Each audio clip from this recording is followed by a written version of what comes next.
Do you think you've got that from your father? I think that's probably true, because I think if anything broke, there was always a man, have a look at this, see if you could mend it. I think corporate relationships are quite different. What the Prince Consort was trying to do was to try and say, look, you've got to have a marriage of art. I think that they then split again, and I think they're gradually coming together.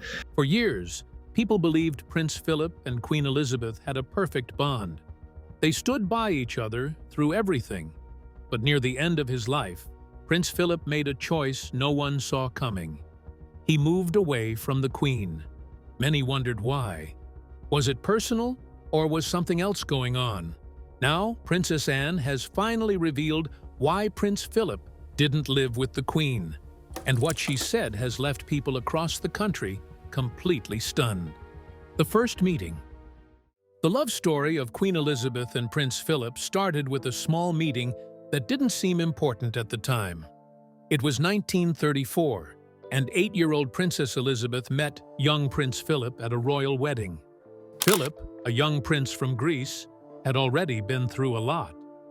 Born in 1921 on the island of Corfu, his family had to leave Greece when he was still a baby because of political trouble. He grew up moving between countries, which made him strong and independent. That first meeting didn't mean much, but everything changed in 1939. Elizabeth's family visited the Royal Naval College in Dartmouth, where Philip was training to become a naval officer. Because of a sudden outbreak of illness, the schedule changed. Instead of going to church, Elizabeth and her sister Margaret spent time with Philip, who was asked to keep them entertained. Philip was full of energy, jumping over tennis nets and playing games like croquet. Elizabeth was charmed. She later said that from that day on, she never looked at anyone else. As World War II broke out, Philip joined the Royal Navy and traveled far from home. But he and Elizabeth kept in touch by writing letters. Even during the hard times, their bond grew stronger.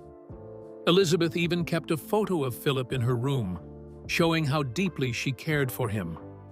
In 1946, after Philip returned from the war, their relationship turned serious. That summer, while staying at Balmoral Castle in Scotland, he proposed. In a letter, he wrote, "To have fallen in love completely and unreservedly makes all one's troubles seem small." It was clear he truly loved her. The Grand Royal Marriage.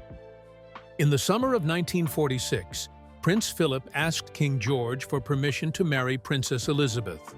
The king said yes, but only if they waited to announce it until Elizabeth turned 21 the next April.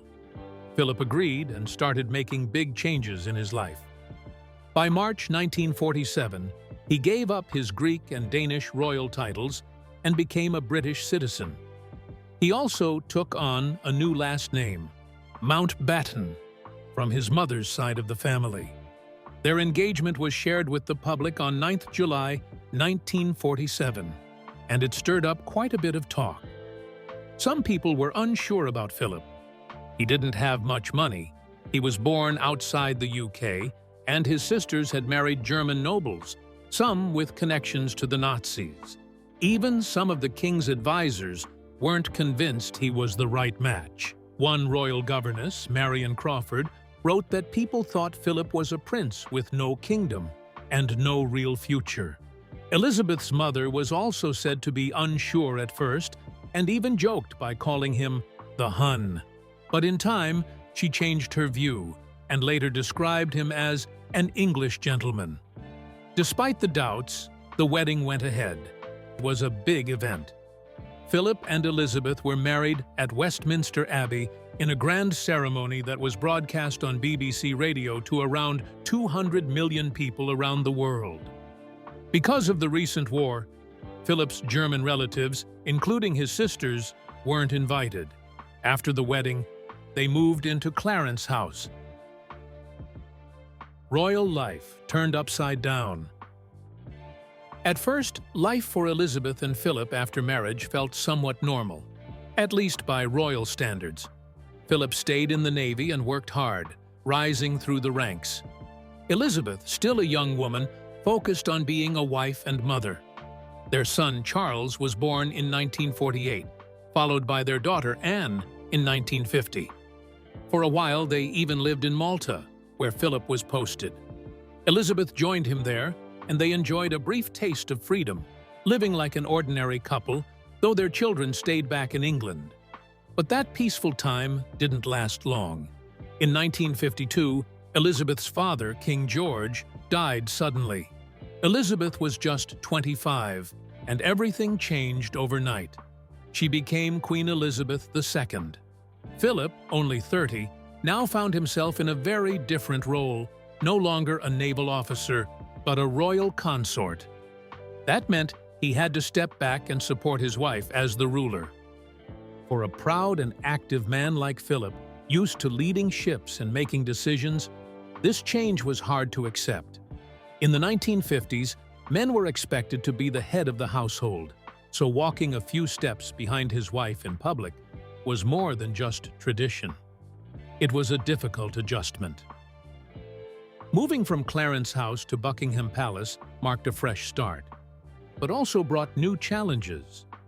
Philip's role wasn't clearly defined. When he asked what he was supposed to do, no one had a clear answer. He felt lost. One of the biggest early struggles was about the surname of their children. Philip's family name was Mountbatten, and his uncle even claimed that the royal house should now be called the House of Mountbatten. But others, like Queen Mary and Prime Minister Winston Churchill, strongly disagreed. They wanted to keep the House of Windsor to honor Elizabeth's father. Philip was upset and famously said he felt like a bloody amoeba, a man who couldn't even give his name to his own kids. To make peace, in 1960, Elizabeth made an important decision. She announced that their children would use the name Mountbatten Windsor, blending both family names. It was a small but meaningful way to honor Philip. Role beside the Queen. After Queen Elizabeth took the throne, she made an important announcement. She said that Prince Philip would always stand next to her in all public events and meetings, unless a special law said otherwise. It was her way of showing the world that Philip wasn't just her husband, but also her closest partner in duty. She even made sure that if anything ever happened to her while their son Charles was still young, Philip would be named his regent. That meant he would take care of the kingdom until Charles was old enough to be king. In 1953, Parliament officially passed a law to make that happen. Over the years, there were rumors that their marriage had rough patches. After all, being queen wasn't an easy job, and their lives were always under the spotlight. But people close to them often said that Elizabeth and Philip had a very strong bond. No matter the challenges they faced, they remained deeply connected. In 2012, during her Diamond Jubilee, a celebration marking 60 years on the throne, Elizabeth called Philip her constant strength and guide. It was a rare public expression of affection, but it said so much about their relationship. To support his role in royal duties, Philip was given a yearly allowance by Parliament since 1990. This money helped him pay for the costs related to his official responsibilities, like travel, staff, and events. Even after the royal funding rules changed under the Sovereign Grant Act in 2011, Philip's allowance stayed the same. If he didn't spend all of it on official work, the leftover portion was taxed like regular income. But in reality, most, if not all of it, went toward his duties. Philip was never just a man walking a few steps behind the Queen. He worked hard, traveled widely, and supported hundreds of causes. Royal fights behind the scenes. During their 1954 royal tour of Australia, Queen Elizabeth and Prince Philip had one of their most talked about arguments, and it wasn't behind closed doors. While staying at a chalet, Philip stormed out in anger. Moments later, a furious Elizabeth followed him outside, yelling for him to come back. She even threw a tennis racket and a pair of tennis shoes at him. The entire scene was caught on camera by a film crew. But before it could be shown to the public, the royal press secretary, Richard Colville, stepped in and demanded that the footage be destroyed. Later, Elizabeth approached the crew and calmly said, "I'm sorry for that little interlude, but, as you know, it happens in every marriage." It was an honest moment, showing that even the Queen had to deal with the ups and downs of married life. This wasn't a one-time thing. Their marriage, though strong, was filled with fiery moments, especially behind the scenes. Prince Philip was known for his blunt and sometimes harsh words. He didn't always sugarcoat things. According to royal biographer Sarah Bradford, he would sometimes call Elizabeth a bloody fool or say she was talking rubbish. But Elizabeth didn't just sit quietly and take it. She had her own sharp comebacks. She was known to say things like, "Oh, Philip, do shut up. You don't know what you're talking about." People close to the couple said their arguments could get pretty heated, but that was just how they worked through things. Royal correspondent James Whittaker once described their arguments as blazing rose. He even recalled moments when Elizabeth had to tell Philip to shut up during their disagreements. It might sound shocking, but it also showed that their marriage was very real. They argued, they clashed, and they didn't always see eye to eye. And yet, they stayed together through it all. Even in public, Philip's outspoken nature sometimes caused tension. On a 1976 tour in the United States, American writer Susan Crossland recalled seeing Elizabeth snap at Philip when he started going off on a rant. "Shut up," she told him, firm and clear. And then there were Philip's more controversial comments, like telling deaf children at a loud concert, "No wonder you are deaf," or joking about a blinded cadet's tie. Elizabeth often had to manage the fallout with grace. Rumors that just wouldn't quit.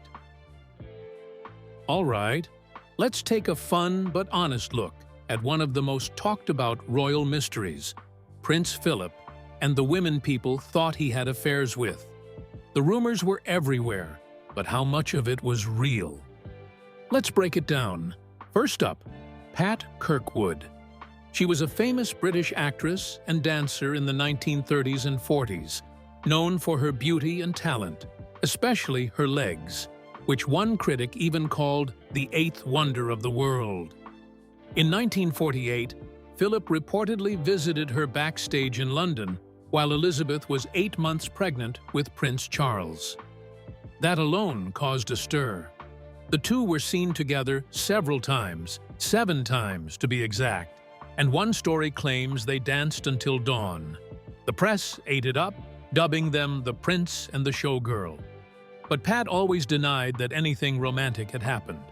She passed away in 2007, still upset that neither Philip nor the palace ever defended her.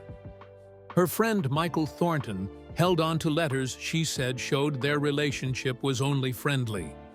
She once even joked that if Philip had just gone home that night, her life would have been much simpler. Then there was Galina Ulanova, a Russian ballerina who was 16 years older than Queen Elizabeth. In The Crown, Elizabeth finds a photo of Galina in Philip's bag before his 1956 Commonwealth tour, and later watches her dance in Giselle. Clearly suspicious. Now, let's talk about Penny Knatchbull, also known as Lady Mountbatten. She met Philip in the 1970s and bonded with him over carriage driving. The two became close friends, and The Crown suggests they may have shared more than just hobbies, showing them deep in conversation and even touching hands.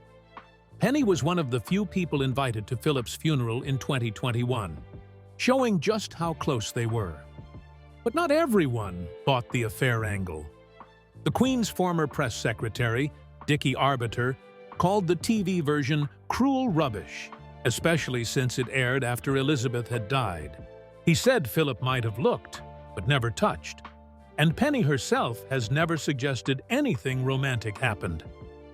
So, Why did these rumors hang around for so long? Well, Philip was tall, handsome, charming, and had a reputation as a ladies' man before marrying Elizabeth. Being the Queen's husband wasn't always easy. He had to give up his naval career and often felt pushed to the side. That frustration may have made people more eager to believe the gossip. During the 1950s and 60s, the media loved scandal. French newspapers and even a piece in the Baltimore Sun claimed Philip was sneaking around with a mystery woman in a West End apartment. The story got so big that Buckingham Palace had to publicly deny it, saying, "There is no rift between the Queen and the Duke." Philip himself handled the gossip with sharp humor. When asked about the rumors, he once shot back, "Good God, woman, have you ever stopped to think that for years I have never moved anywhere without a policeman accompanying me, so how the hell could I get away with anything like that?" His team supported him too, reminding people he'd had police with him since 1947.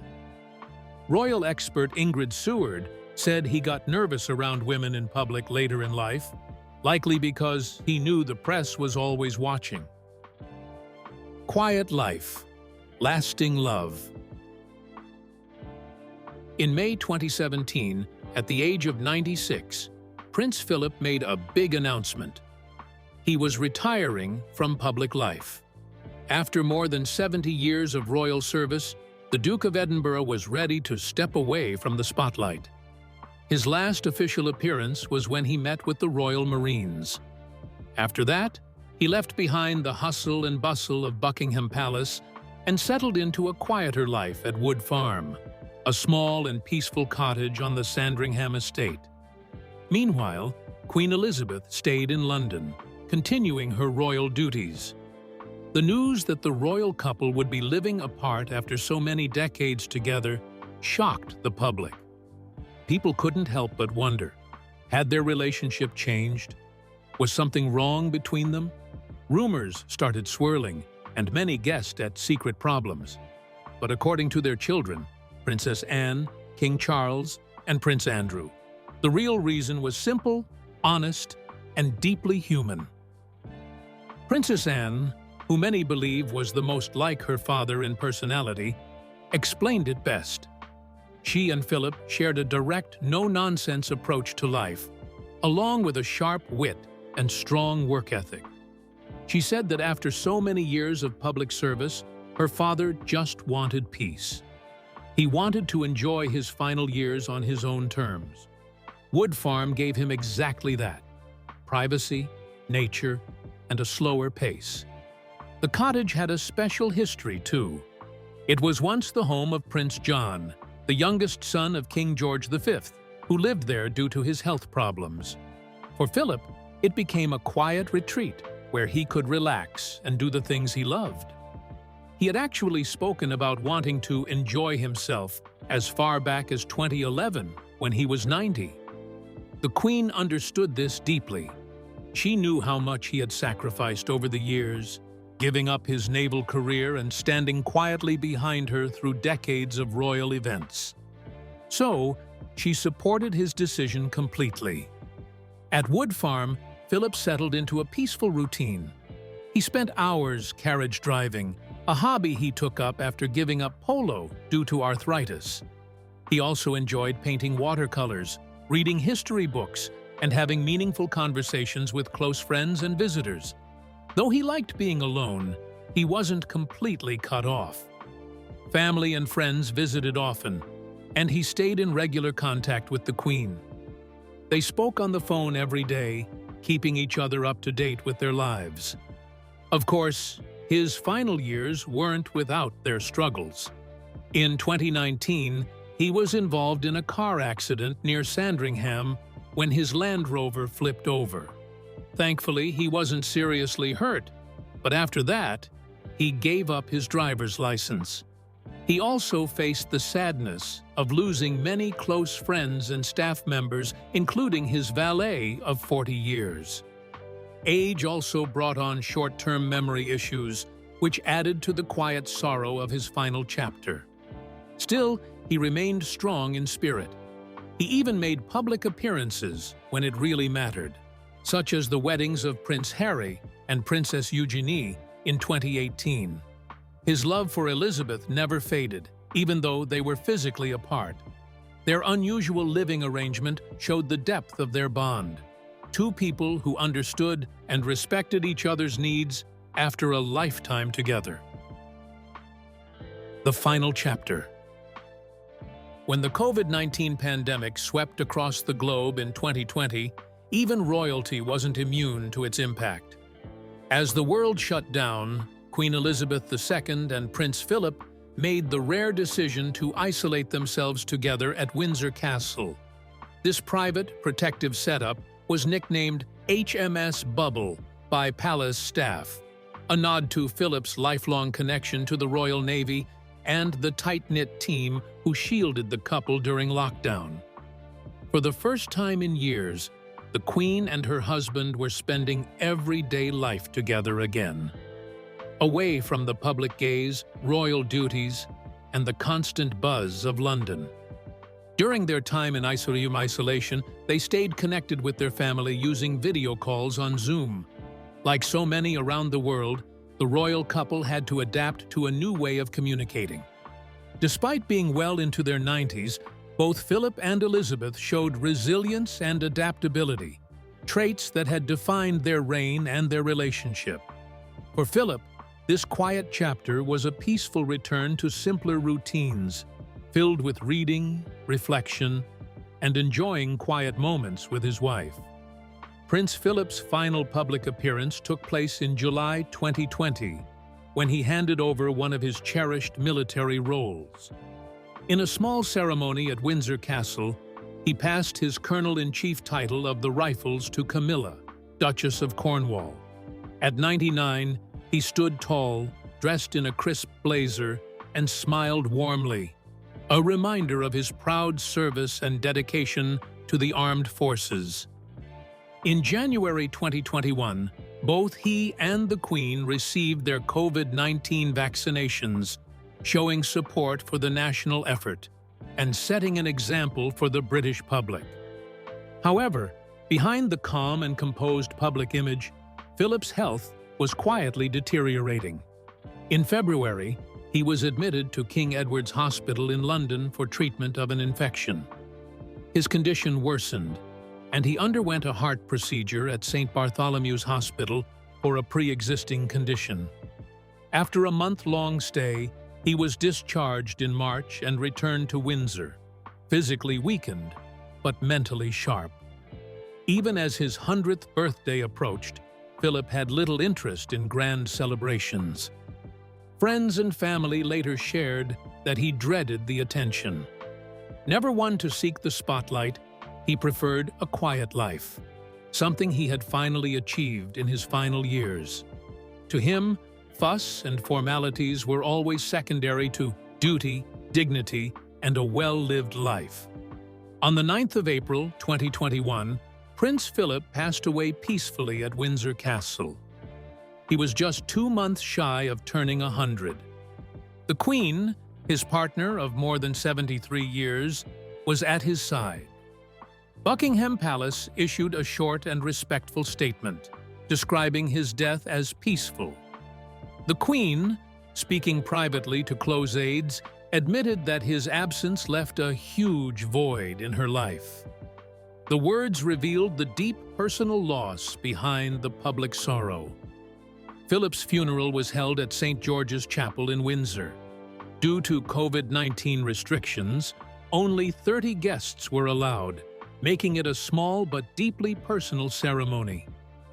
Queen Elizabeth sat alone, a powerful and heartbreaking image that spoke volumes about her grief and strength. The Duke's coffin was placed temporarily in the royal vault beneath the chapel, near the resting place of King George III. Later, he would be reinterred beside the Queen following her own death in 2022. Reflections on a Remarkable Life.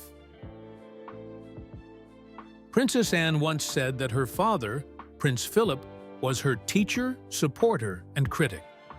In those few words, she captured the heart of who he was, not just to her, but to the whole family. She spoke of how he treated everyone as an individual, giving each person his full attention, whether they were a world leader or a palace gardener.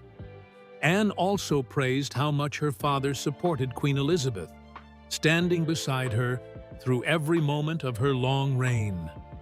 King Charles, Philip's eldest son, described his father with deep admiration. He called attention to Philip's remarkable devotion to the Queen, to their family, and to the Commonwealth. He was amazed by Philip's boundless energy, which seemed to carry him through decades of royal duty, public appearances, and military service. Even in his 90s, Philip remained active, curious, and involved. Prince Andrew added a more personal memory, saying that Philip always valued family time. He remembered his father not just as a public figure, but as someone who laughed, told stories, and cared deeply about the people around him. These reflections showed that behind the formality and tradition was a man with a strong heart and clear values. We hope you enjoyed this video. Stay tuned for more amazing stories.